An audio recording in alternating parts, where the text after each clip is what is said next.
Dunc Holder now. Eric Asher next at noon on Sports 1280 New Orleans. Welcome back to the show. Good show. Lively conversation, good insight. Missed any of it? Sports1280.com, NOLA.com, iTunes, SoundCloud, YouTube page, and of course Clyde's daily updates with his little spin on it. Usually not too bitter. No, of course. There's no need for a bitter spin. Mostly worked up earlier. Yeah, I'm gonna try to write that. He just wanted a utopia of everyone should just love everything. And we'll see how many people disagree with me, and I'll be like, I don't care. Kumbaya. Exactly. Sports kumbaya. Spend your money on 0-82. It's entertaining. Now, that would be entertaining. 0-82. Yeah, I mean, you think the Cleveland Browns fans weren't happy to at least be able to throw a parade in Cleveland after going 0-16? Not the players. Not the players. Yeah, they can hate it, but it don't matter because the fans can do whatever they want, and I'm okay with that too. Hey, here's a tweet from Mark Maskey that's interesting. The NFL Competition Committee, in an effort to boost scoring, might re-emphasize enforcement of illegal contact rules. Warning, King Crawley, warning. Kid Crawley. So now he'd be penalized really every play? Maybe. Brandon Browner, imagine if he'd be in the league still. Oh, my goodness. We'd have some kind of record. He already has the record. Penalty off. He'd break his own record. And the other good news, the competition committee is seriously looking at eliminating going to the ground portion of the catch rule. Thank goodness. They need to do something. They need to eliminate that. That's the worst part of the rule. Yes, exactly. It would eliminate a lot of the headaches, and maybe the Steelers would have been the number one seed, and it might have been an all Pennsylvania Super Bowl. But one more segment here. Want to keep continuing. It held this basically to keep you guys listening. Saints. Herbie Teope had a chance to ask NFL Network draft guru Mike Mayock about the hot position that's surrounding the Saints going into this draft and even free agency is tight end. Let's hear what Mike had to say about the Saints and the tight end position. I mentioned earlier that I really like Hayden Hurst from South Carolina. He's 25 years old because he signed a baseball contract out of high school. But in addition to being able to catch the football, he puts effort into the run game. And knowing that, the funny thing about the Saints, I believe, is that, when they won their Super Bowl and everybody talks about Drew Brees in the pass game, they had a commitment to the physicality of the run game. And they still do. And that's because of Sean Payton and who he is. So if you're going to bring a tight end in at a high level, I think you've got to have a commitment to block in addition to just being a pass catcher. And I think that's Hayden Hurst. I think Goddard from South Dakota State, Gesicki from Penn State, and Mark Andrews from Oklahoma are all outstanding receiving options. None of them are primary blockers in the run game. At best, they're edge control on the backside. So if you wanted to go later and get just a pass catcher, you could look at a Troy Fumagalli from Wisconsin, who you could probably get in the fourth round. Chris Herndon is another guy from Miami I like who will block a little bit, but he's coming off an injury.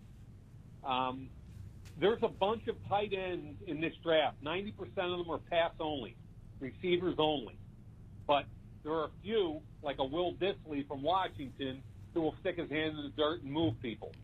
But he doesn't have the same receiving skills. So every year we have the same conversation about college tight ends. There's only a few that will block, and then a bunch of receivers.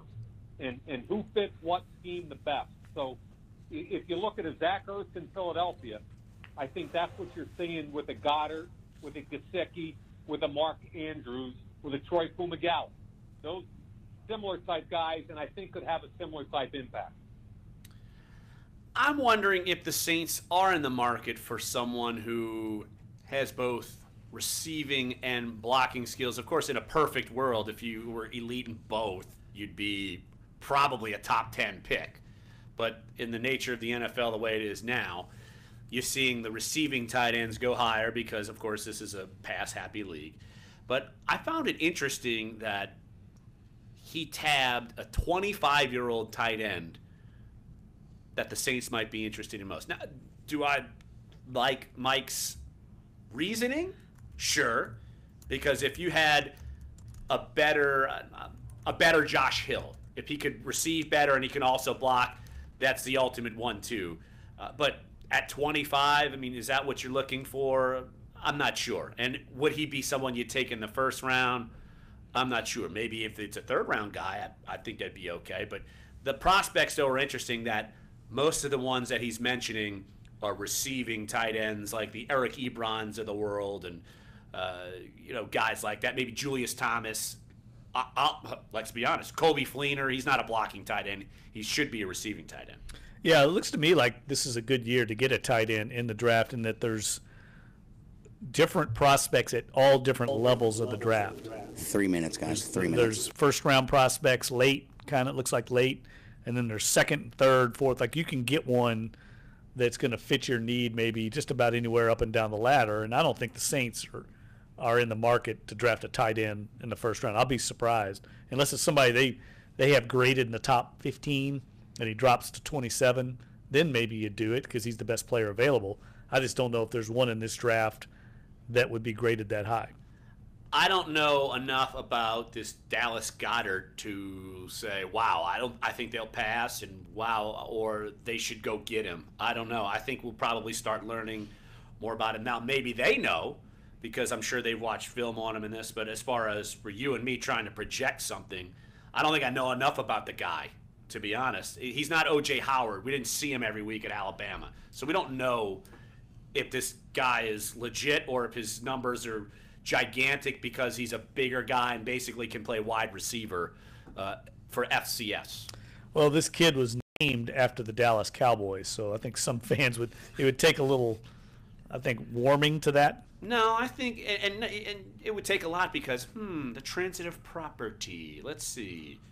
Named him after Dallas. Sean Payton really wants to go coach the Dallas Cowboys, so he's going to do it, and then he's going to leave, and he's going to go meet up with Jarrett. See what I did there, Clyde? Wow, that was really well done. Transitive property, right there on the string fly. right there was just amazing. That's what you get from a columnist's mind here. Pluck it. I enjoy it. But I mean the South Dakota, the South Dakota State offense from.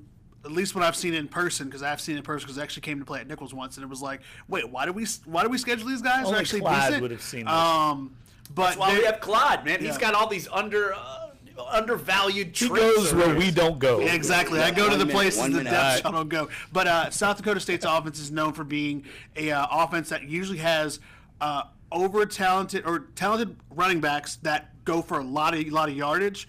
But at the same time are also known for being pass happy because you're in a league with North Dakota State, guys like that. So I wouldn't be surprised if he's a guy that maybe you bring on and say, we can teach him blocking, but if he can catch in the red zone, we'll teach him everything he needs to know about blocking. Well, we're going to start learning more about these prospects. You're going to start hearing the rumor mill go crazy as the NFL scouting combine is going to get really running today and tomorrow.